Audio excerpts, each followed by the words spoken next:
Daily Manna from the Torah by Dr. Ketriel Blad. Shalom, beloved Manna friends. We've come to the fourth installment of Parashat VaYeshev, and He settled.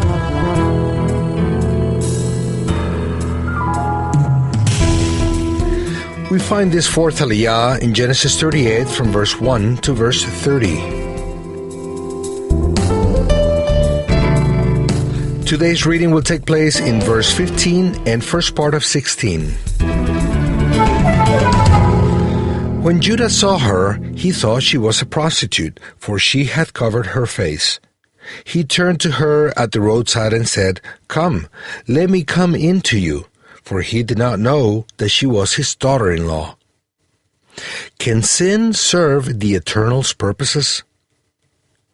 Yehuda had a special calling and a great spiritual responsibility upon his life.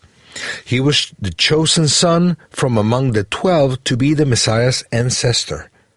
But during a certain time, he wasn't doing well spiritually speaking, and it is written that he departed from his brothers. The Hebrew text says that he went down, yarad, from his brothers. This fact implies that he opened his heart to ideas not in line with the Eternal's, and he did things that weren't seen with favor by him. One of these things was that he married one of the daughters of Canaan, the perverted and cursed people. That displeased the Eternal, and he killed 2 of his sons with that woman, hindering them from having descendants. He didn't want those 2 descendants from Canaan in the genealogy of the Messiah, and only he knows what this would have implied. The Torah's narration seems cruel when mentioning that the Eternal killed these sons, but if he did it, it was good.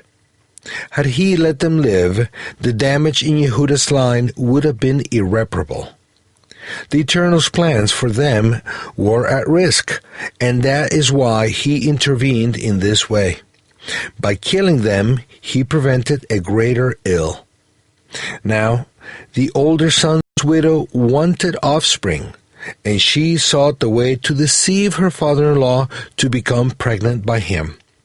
One of the twins she had became one of the Messiah's ancestors, and his name was Peretz.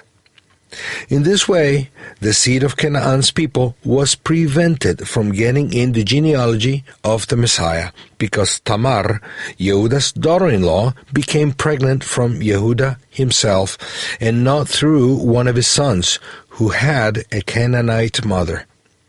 When Yehuda was living a life with no spiritual focus, his sin of fornication was used by the Eternal to prevent a greater evil. This does not justify sin, but it shows that the Eternal is great enough to use even sin to have his purpose fulfilled in a person's life. The ways of the Eternal are not easily understood, because he takes into account and uses bad decisions and even sin of man to carry out his plans on earth. May the spirit of knowledge and revelation be bestowed upon us to have a better understanding of the Eternal. Shalom.